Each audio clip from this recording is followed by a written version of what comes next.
Britons have viciously mocked the European Union after insiders admitted smaller member states are already missing the UK, just days after Brexit. Smaller nations in the bloc have said they are already missing the UK's influence in Brussels amid signs that Angela Merkel and Emmanuel Macron plan to quickly impose their dominance over the bloc.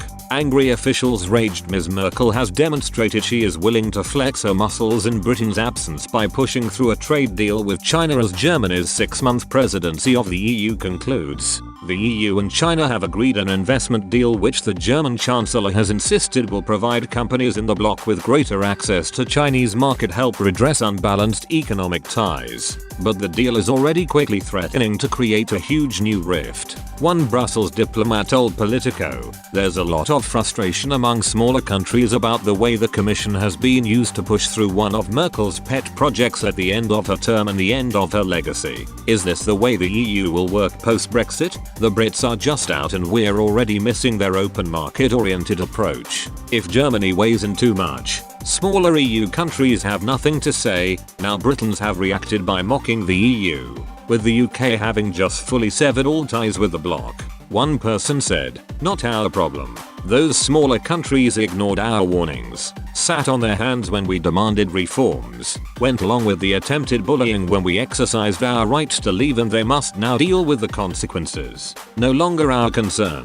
We'll be looking after ourselves." A second, "Isn't it great to be outside looking in and seeing all the squabbles that are starting to emerge? It is like watching a Punch and Judy show." Another commented, "Europhiles love the myth of EU solidarity. In fact, EU solidarity is like the Loch Ness monster. You hear a lot about it, but never see it." A fourth person added, "It has been the UK that has held the stabilizing hand of control over Europe for many years. Now the 25 small countries will have to join together to take back that position the UK held.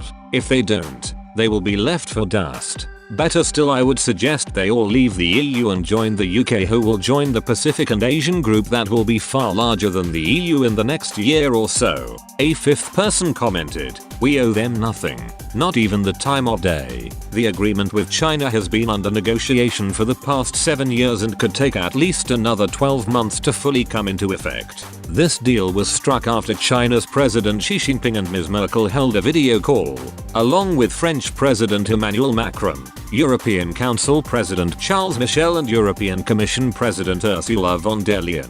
The agreement will see European firms gain permission to operate in China in electric cars, telecom, cloud services and certain activities linked to air and maritime transport, such as ground handling.